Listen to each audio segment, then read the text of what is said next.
Hello friends, आज हम लोग मस्कुलर टिश्यूज के बारे में देखेंगे।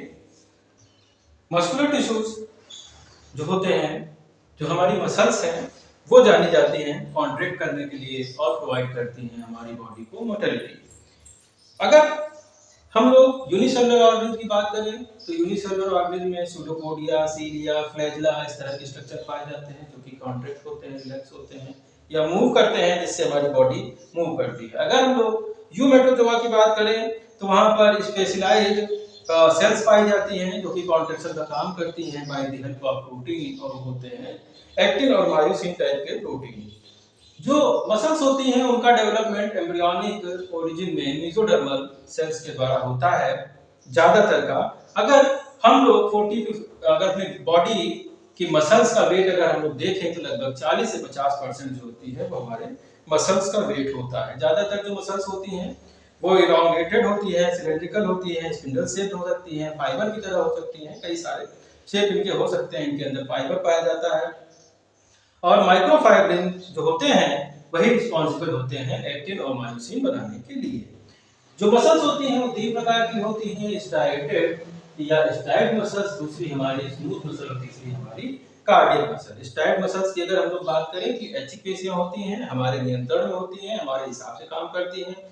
स्केलेटल मसल्स भी इनको बोला जाता है क्योंकि हमारी जो बोन्स होती हैं उनके एंड्स पर कहीं ना कहीं ये पाई जाती हैं, अटैच होती हैं, और इनकी सहायता से ही हम अपनी हाथ के पैर को हिला सकते हैं, मूव कर सकते हैं, अपनी इच्छा से वर्क कर सकते हैं, और इसीलिए इनको जो है सोमैटिक मसल्स भी बोला जाता है।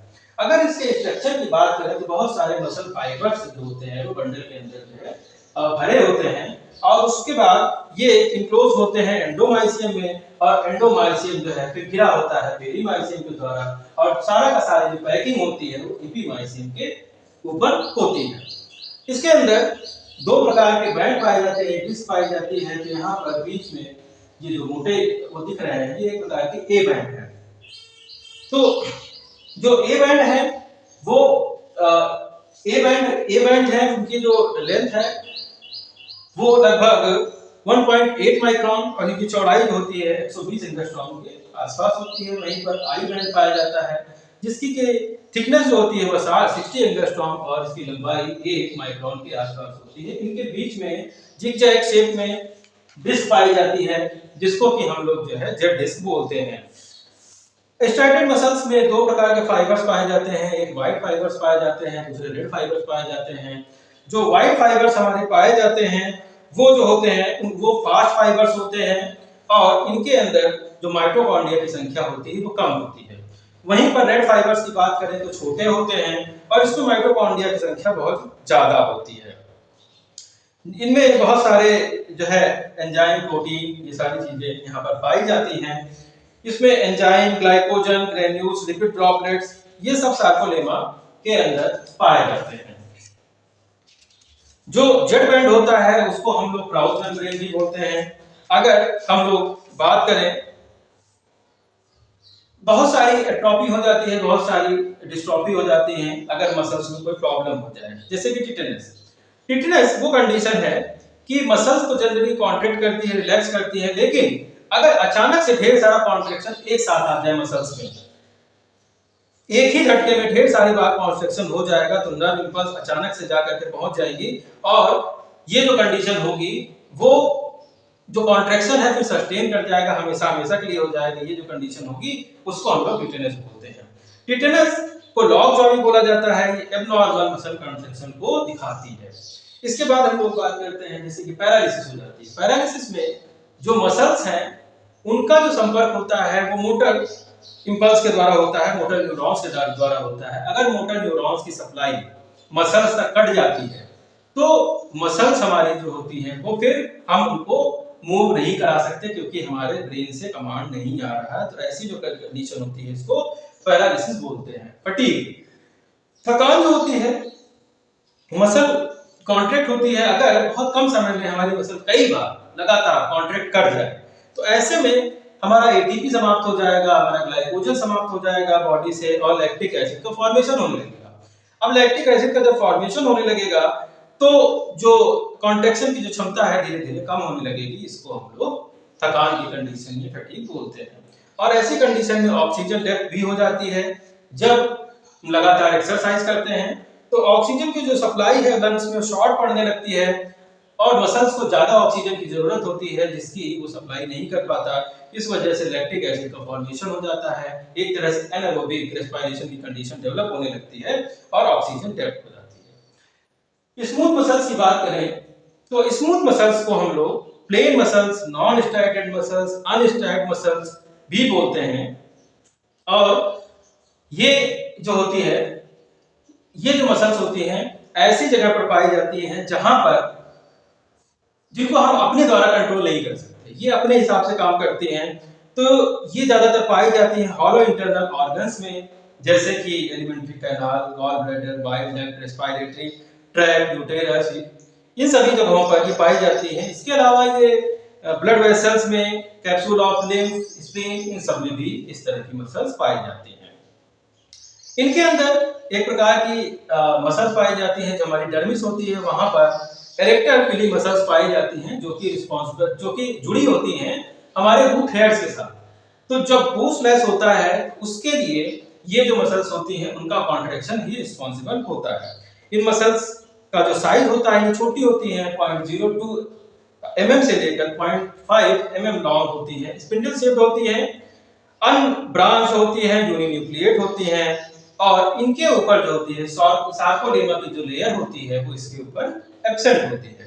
इसके अंदर एक्टिन और मायोसिन फिलामेंट पाए जाते हैं। ये हो सकती है मल्टी यूनिट स्मूथ मसल्स और सिंगल यूनिट स्मूथ मसल्स, ये दो प्रकार की होती हैं। जो मल्टी यूनिट स्मूथ मसल्स होती हैं वो एक दूसरे से सेपरेट होती हैं मेम्ब्रेन लाइक स्ट्रक्चर जो कि बना होता है ग्लाइकोप्रोटीन से। ज्यादातर जो इंटरनल ऑर्गन्स होते हैं जिसमें हॉलो वॉल्स होती हैं उसमें सिंगल यूनिट विसरल मसल्स पाई जाती हैं, इनके बीच में गैप जंक्शंस पाए जाते हैं। स्मूथ मसल्स जो होती हैं उनकी जो फंक्शनिंग होती है, स्मूथ मसल्स की जो फंक्शनिंग होती है, जैसा कि हमने बताया कि ये ब्रेन के कंट्रोल में नहीं होती है, तो ये डिपेंड करती है जो इन्वायरमेंट है, जो इंटरनल इन्वायरमेंट है बॉडी का, physiological condition of the body है, उसके हिसाब से बिहेव करना शुरू करती हैं और इसीलिए इस प्रकार की मसल्स को इनवॉलंटरी मसल्स कहा जाता है।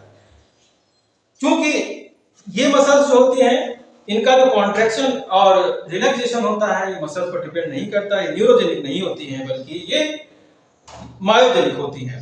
लेकिन इसमें जो मल्टी यूनिट मसल्स होती हैं ये न्यूरोजेनिक टाइप की होती हैं और जो सिंगल यूनिट मसल्स होती हैं ये मायोजेनिक होती हैं। ये सेल्फ एक्साइटेटरी होती हैं, अपने आप एक्साइट हो जाती हैं। इसके अलावा chemical stimulation, stretching, temperature, hormones, ये सारी चीजें इसके लिए रिस्पांसिबल होती हैं जिसके अंदर ये रिदमिक कॉन्ट्रैक्शन या रिलैक्सेशन करती हैं। जैसे कि हमारी बॉडी में जैसे ही फूड की एंट्री होगी तो हमारी जो मसल्स हैं, हमारी जो ओइसोफेगस है उसमें वहां पर पेरिस्टालसिस मूवमेंट शुरू हो जाएगा, उसमें कॉन्ट्रैक्शन और रिलैक्सेशन जो है शुरू हो जाता है। और इसी प्रकार से बहुत से जो लोकल फैक्टर होते हैं रिस्पांसिबल होते हैं जैसे ऑक्सीजन, कैल्शियम आयन और टेम्परेचर या राइज कार्बन डाइऑक्साइड का लेवल बढ़ जाना, पोटेशियम आयन का लेवल बढ़ जाना, तो ये सारी जो चीजें होती हैं ब्लड वेसल को रिलैक्स करने में, डायलेट करने में काम आती हैं। ये वैसोडायलेटर या वैसोकॉन्स्ट्रिक्टर की तरह काम करने लगती हैं। कार्डियक मसल्स की बात करें तो कार्डियक मसल जो होती हैं इसको हम लोग मायोकार्डियम भी बोलते हैं क्योंकि ये हार्ट के अंदर पाई जाती हैं। ये देखने में स्टाइफ मसल की तरह दिखाई देती हैं मगर वर्किंग में ये स्मूथ मसल्स की तरह होती हैं। ये दो कुल मिला के दोनों की तरह होती हैं। ये जो कार्डियक मसल्स हैं इनके फाइबर जो होते हैं शॉर्टर होते हैं, थिकर होते हैं, सिलेंड्रिकल होते हैं और यूनिन्यूक्लिएटेड होते हैं। ये सार्कोडेमा से कवर्ड होते हैं। इसके अलावा ये एक जाल की तरह बनाते हैं, एक दूसरे से आपस में गुथ करके जाल की तरह बनाने का काम करते हैं। इसमें 3 प्रकार की मसल्स पाई जाती हैं। पहली मसल्स होती है आर्टियल मसल, दूसरी वेंट्रिकुलर मसल्स और तीसरी हमारी सेल्फ एक्साइटेटरी मसल्स या कंडक्टिंग मसल्स इसके अंदर पाई जाती हैं। इसमें जो सेल्फ एक्साइटेटरी मसल्स होती हैं इसमें तीन प्रकार के जो है मसल्स पाई जाती हैं, जिसको नोडल फाइबर्स, ट्रांजिशनल फाइबर्स और पुर्किंजे फाइबर्स हम लोग कहते हैं। जो हार्ट होता है वो लगातार कॉन्ट्रैक्ट करता रहता है, रिलैक्स करता रहता है, और ये जो प्रोसेस होती है इंडिपेंडेंट होती है ब्रेन से, इसका कोई लेना देना नहीं होता है, और ये पूरी जिंदगी बिना थके चलती रहती है। एक रेट से 72 बीट्स पर मिनट होती रहती है। यहाँ पर रिदमिक कॉन्ट्रिक्शन होता है, ब्लड की सप्लाई पूरी बॉडी में होती है, और वहां से फिर जो ब्लड होता है वो वापस आता है हार्ट में, और इस प्रकार की एक जो साइकिल होती है उसको हम लोग हार्ट साइकिल बोलते हैं।